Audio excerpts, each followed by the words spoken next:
Inglaterra é a maior das 4 partes que formam o país chamado Reino Unido. As outras partes são Irlanda do Norte, Escócia e País de Gales. Londres é a capital tanto da Inglaterra quanto do Reino Unido. A área da Inglaterra é de 130.278 km². Assim como o Brasil é dividido em 26 estados e Distrito Federal, a Inglaterra também possui suas subdivisões territoriais e administrativas. Atualmente, o país é segmentado em 8 regiões, mais a Grande Londres, de modo que as demarcações possuem diferenças relacionadas à história e à geografia. Bandeira inglesa. A bandeira inglesa consiste somente em uma cruz vermelha centralizada sobre um fundo branco.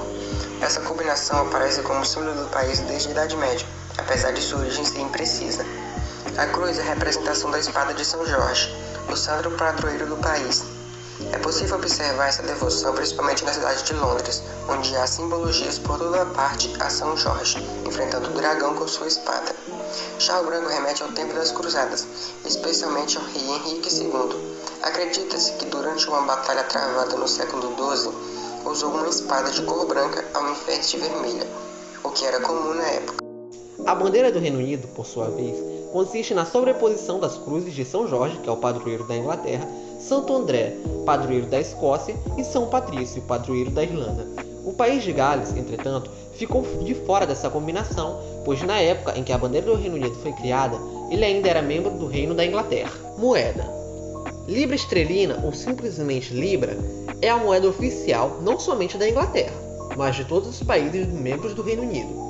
Oficialmente em vigor a partir de 1971, a Libra é a moeda mais valorizada dentre todas as demais de grande circulação, abrindo certa vantagem, inclusive, sobre o euro e o dólar. Inicialmente, o território onde hoje se encontra a Inglaterra era habitado pelos celtas desde meados do século V a.C. Sua colonização, entretanto, se deu pelos romanos entre anos de 43 e 210, que administraram a região neste período, até o início das invasões. Ainda no século V, o Império Romano foi invadido por bárbaros, principalmente pelos povos germânicos jutos, anglos e saxões. Essa invasão foi responsável por expulsar grande parte dos celtas e romanos da região. Já no século X, foi a vez dos vikings atacarem fortemente a região, que resistiu e se fortaleceu a partir do acontecimento. Guerra dos 100 Anos e Guerra das Rosas. Certamente a mais famosa guerra do Velho Continente é a Guerra dos 100 Anos, com duração de 1337 a 1453.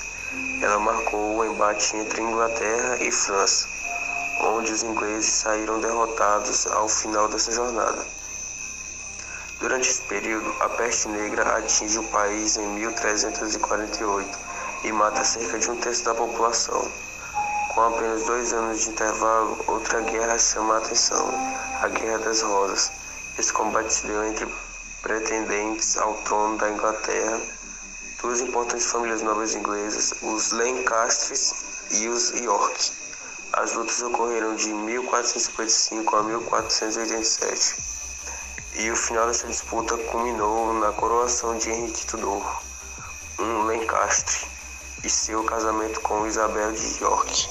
Com o fim da Guerra das Rosas, os Tudor reinaram de 1485 a 1603 e foram marcados pela crueldade, pulso firme, controle e muito progresso, inclusive cultural. Nomes como William Shakespeare e Edmund Spenser surgem nesse reinado. Foi nesse período que o marcante Henrique VII fez sua aparição. Foi ele quem lançou as bases para a criação da Igreja Anglicana e confrontou o catolicismo romano com o seu desejo de se divorciar de Catarina de Aragão, para ficar com a famosa Ana Bolena. Outra personagem muito importante desse período é a filha de Henrique VII, Maria I, também conhecida como Blood Mary. Católica ferrenha, passou a decretar leis contra a heresia e uma caça aos protestantes. Durante seu reinado, mais de 300 pessoas foram acusadas e queimadas na fogueira. Como funciona a economia da Inglaterra? Setor primário. Englobando agricultura, pecuária, pesca e silvicultura, o setor representa apenas 2% do PIB, com o maior foco na pesca, da soja ao arenque. Setor secundário. Atualmente, a indústria se encontra em declínio, perdendo o posto de potência que carregava nos anos 60 e 70. Representando 26% do PIB, o setor se tornou mais direcionado às indústrias química, farmacêutica, de defesa e aeroespacial. Setor terciário. O terceiro setor é o que mantém a Inglaterra como uma das maiores potências mundiais. Serviços na área de turismo, bancos e seguradoras são os que mais enriquecem o país, além de empregar cerca de 80% dos ingleses. Leeds, a quarta maior cidade do país, é também o segundo maior centro financeiro da Inglaterra. O PIB da Inglaterra é o quinto maior do mundo, ficando atrás apenas dos Estados Unidos, China, Japão e Alemanha. Até meados da Idade Média, o poder dos reis ingleses era absoluto. Em suas mãos estava a permissão para criar impostos e quaisquer outras medidas sem aprovação do Grande Conselho.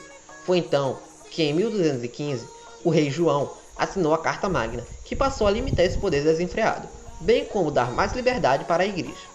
Essa medida não teve efeito imediato, sendo reintroduzida no ano seguinte pelo filho de João, Henry III. Henry suprimiu algumas cláusulas do documento, que foi aceito, mas ainda alterado.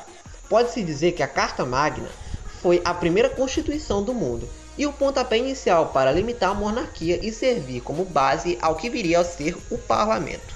O início da monarquia parlamentarista, de fato, se deu somente em 1689, por meio de outro documento somado à Carta Magna, o Bill of Rights.